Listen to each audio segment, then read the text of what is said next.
பிரதமர் நரேந்திர மோடி ஆந்திர மாநிலம் விசாகப்பட்டினத்தில் நடைபெற்ற யோகா தின நிகழ்ச்சியில் கலந்து கொண்டார். ஒவ்வொரு ஆண்டும் ஜூன் 21ஆம் தேதி சர்வதேச யோகா தினமாக அனுசரிக்கப்படுகிறது. அதாவது யோகாவின் நன்மைகள் குறித்த விழிப்புணர்வை ஏற்படுத்துவதற்காக கொண்டுவரப்பட்ட யோகா தினத்தை ஐநா சபை அங்கீகரித்தது. அந்த வகையில் 11வது சர்வதேச யோகா தினம் இன்று உலகம் முழுவதும் கொண்டாடப்படுகிறது. டெல்லி உட்பட நாட்டின் பல பகுதிகளில் இன்று காலை சிறப்பு யோகா நிகழ்வுகள் நடத்தப்பட்டன.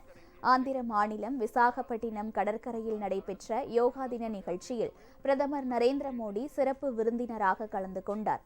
ராமகிருஷ்ணா கடற்கரையிலிருந்து போகாபுரம் வரை கிட்டத்தட்ட 26 கிலோமீட்டர் தூரத்திற்கு 3 லட்சத்திற்கும் அதிகமான மக்கள் கலந்து கொண்டு பல்வேறு யோகாசனங்களை செய்தனர்.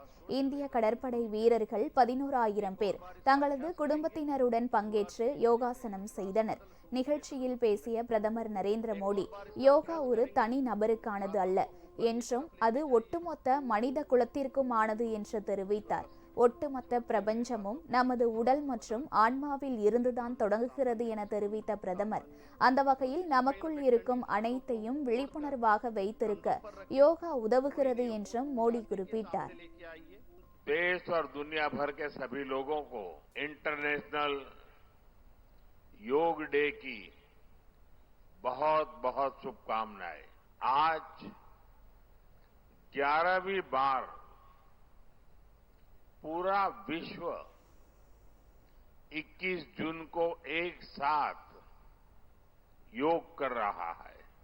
योग का सीधा साधा अर्थ होता है जुड़ना, और ये देखना सुखद है कि कैसे योग ने पूरे विश्व को जोड़ा है।